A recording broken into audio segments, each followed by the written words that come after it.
한 주간 싱가포르 뉴스를 말씀드리겠습니다. 설 연휴 동안 일일 신규 환자 수가 낮게 유지되고 있다고 합니다. 싱가포르이 더 이상 코로나 환자 숫자를 정확하게 세지는 않고 있는데요. 그러니까 숫자를 세긴 세지만 환자들이 요즘 병원 가서 검사하시는 분들이 많이 없잖아요. 그런 거를 감안하더라도 어쨌든 상황을 면밀히 살펴보니 이제 코로나는 좀 안정이 된 것 같다라고 싱가포르 보건복지부에서 발표를 했고요. 코로나는 일반적으로 지속적인 기침, 미열을 많이 특징으로 하는데요. 그러나 일부는 감염된 후 머리카락이 빠진 것으로 보고되기도 했다고 합니다.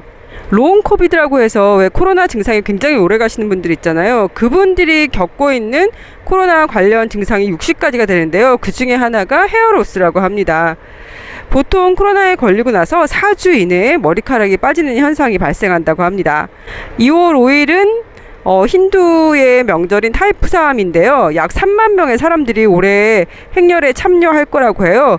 그 중에서 200명의 신자들은 카바디스를 운반할 거라고 합니다. 나무나 아니면은 그 메탈로 해가지고 라운드 쉐입으로 돼서요. 그거를 메고 그리고 몸에 막 꽂고 가는 거 있잖아요. 그거를 한 200명 신자들이 운반을 한다고 합니다.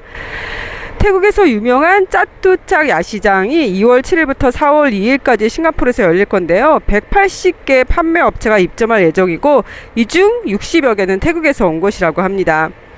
제가 주소는 설명란에 또 걸어 놓도록 하겠습니다. 2월 24일부터 26일 그리고 3월 3일부터 5월까지는요 또 아트박스 싱가포르이 개최가 되는데요. 이번에는 에어컨이 완비된 싱가포르 엑스포 홀 내에서 개최가 된다고 합니다. 300개 이상의 음식, 패션, 라이프스타일 브랜드가 입점할 거라고 하는데요. 여기는 티켓을 사고 들어가야 되는데 $5인데요. 그러니까 금요일은 $5인데 부킹피 $1에서 $6가 들고요. 그리고 주말은 $6인데 또 부킹피 $1에서 $7가 되겠습니다. 이 티켓을 살 수 있는 주소도 걸어 놓겠습니다.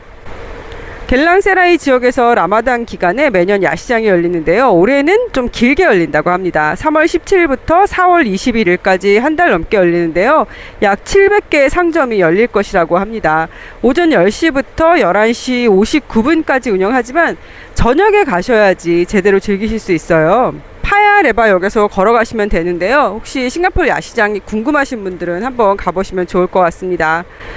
싱가포르의 12월 제조업 생산량이 우려했던 것만큼 그렇게 나쁘진 않았지만 그래도 어쨌든 3개월 연속 감소했다는 보고가 있습니다. 생산량이 전년 대비 3.1% 감소했는데요. 왜냐면은 바이오 의약품이 굉장히 많이 감소가 했대요. 거의 한 20.3%가 감소를 했다고 하거든요. 오히려 다른 거는 조금 늘어났다고 합니다. 주롱섬의 축구장 84개 크기의 태양광 에너지 패널이 설치된다고 하는데요. 주롱 아일랜드를 지속 가능한 에너지 및 화학 공원으로 바꾸고 탄소 발자국을 줄이기 위한 노력의 일환으로 나온 것이라고 합니다. 2030년까지 싱가포르는 태양 에너지를 많이 얻으려고 하는데요. 이렇게 주롱섬에다가 84개 크기의 태양광 에너지 패널을 설치를 하면 이게 싱가포르 목표하는 거에 약 5%를 차지한다고 해요. 그리고 호주로부터 태양광 에너지를 수입을 할 건데요. 2029년까지 싱가포르 전력 수요의 최대 15%를 호주 태양광 에너지가 충족을 할 것이라고 합니다. 앞으로 수십 년 동안 수조 달러가 녹색 에너지에 사용됨에 따라 점점 더 많은 수의 오래된 태양 전지판, 풍력, 그리고 터빈 블레이드 및 전기자동차 EV 배터리가 수명을 다해서 버려지게 되잖아요. 이러한 그 과제 중에 하나가 이 오래된 이제 못 쓰는 것들을 어떻게 처리를 하느냐가 문제인데요. 세계적인 폐기물 관리 회사 TES는 싱가포르 투아스 지역에 연간 수천 톤의 전화, 컴퓨터 및 기타 IT 리튬 이온 배터리를 재활용해서요. 중국과 한국의 배터리 제조업체에 판매되는 원재료를 만들고 있다고 해요. 그런데 이 세계적인 회사라는 게 한국의 SK 에코플랜트가 소유한 회사라고 합니다. 그리고 이 회사는 전기차 배터리를 처리하기 위해 또 투아스 지역에 다음 공장을 열 계획이라고 합니다.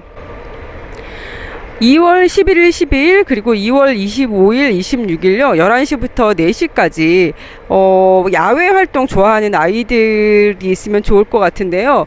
파이어 라이팅 해가지고 모닥불을 어떻게 지피는지, 지도를 보고 나침판을 보고 어떻게 찾아가는지, 그리고 천막 같은 걸 어떻게 치는지 등등 이런 것들을 배우면은요. 이런 걸 다 마무리하면 또 미스테리한 선물을 준다고 하거든요. 이게 어디서 하는 거냐면요, 리플렉션 앳 더 부키 찬두라는 뮤지엄에서 하는데요. 여기를 그냥 찾아가셔도 되지만 요 기간만큼은 내셔널 뮤지엄에서 11시에 출발하는 셔틀버스가 있다고 합니다. 그리고 오후에는 1시 45분에 출발하는 셔틀버스가 있고요.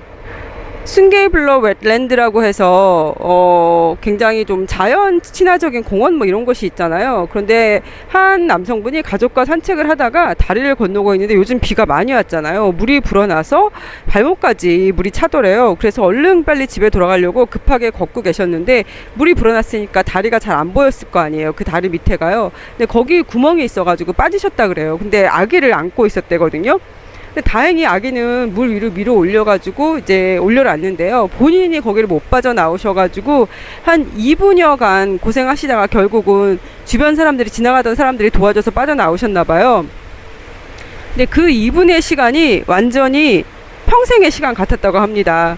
물살이 굉장히 빨랐다고 해요. 지금은 수리가 되었다고 하는데요. 비가 많이 올 때는 이 자연지구에 가는 게 별로 안 좋은 것 같습니다. 예전에 한 번은 보타닉 가든에서 나무가 쓰러지면서 산책 나온 가족 중에 엄마를 덮쳐가지고 엄마가 사망하는 일이 있었거든요. 15살 소년이 다른 학생들로부터 폭행을 당해서 병원에 실려갔다는 뉴스인데요. 영상을 봤는데 너무 화가 치밀어 오르더라고요. 뉴스에 다 전달을 안 해드렸는데 요즘에 이런 뉴스들이 간간히 나오곤 합니다. 작년 말에는 여학생들이 주차장에서 한 여학생을 폭행하는 일도 있었거든요.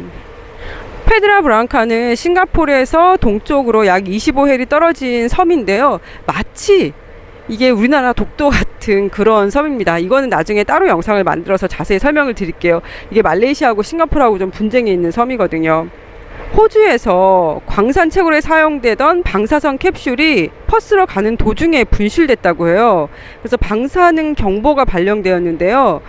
이 방사성 물질에 노출이 되면은 화상이나 방사선 질환을 일으킬 수 있다고 합니다. 이 방사선이 참 여러 가지로 사용되고 있지만 굉장히 또 위험한 것 같아요. 블랙핑크 리사가 축구선수 네이마르와 파리에서 사진을 찍었다고 하는데요. 네이마르가 과거에도 블랙핑크의 노래를 좋아한다고 밝힌 적이 있다고 합니다. 한국 사람들이 얼마나 명품을 좋아하는지에 대한 뉴스가 나왔는데요. 송도의 중상층에 사시는 한 어머니가 학교에 참석해가지고 학교 어머니들이 전부 명품을 가져와서 깜짝 놀랐다로 시작이 돼요. 기사가. 학교로 가는 길에 모든 종류의 샤넬 가방을 보았습니다 라고 얘기를 하면서, 몽클레르는 겨울 그 잠바요, 그거는 뭐 거의 엄마들 유니폼이고 가장 인기 있는 차가 벤츠 스포츠 유틸리티 차량입니다 라는 기사가 있네요. 이게 한국 전역에서 벌어지고 있는 광경이다 라고 얘기하고 있고요. 롯데그룹 회원 충성도 보고서에 따르면은 2021년도에요 20대의 명품 구매가 2018년 대비 70%나 급증했다고 하네요. 게다가 외모의 중요성은 한국 소비자들한테 큰 방향을 불러일으켜서 성형수술에 대한 지출이 대부분의 나라들보다 더 어린 나이에 시작되고 훨씬 더 높다고 모건 스탠리가 분석을 했다고 합니다. 많은 연구들이 한국에서 재정적 성공이 높게 평가되는 경향이 있기 때문에 사람들이 사치품을 사용함으로써 본인들이 어떤 높은 위치에 있다는 것을 보여주고 싶어하는 그런 마음이 있다라고 신문은 밝히고 있네요. 자, 그럼 오늘도 건강하고 행복하세요.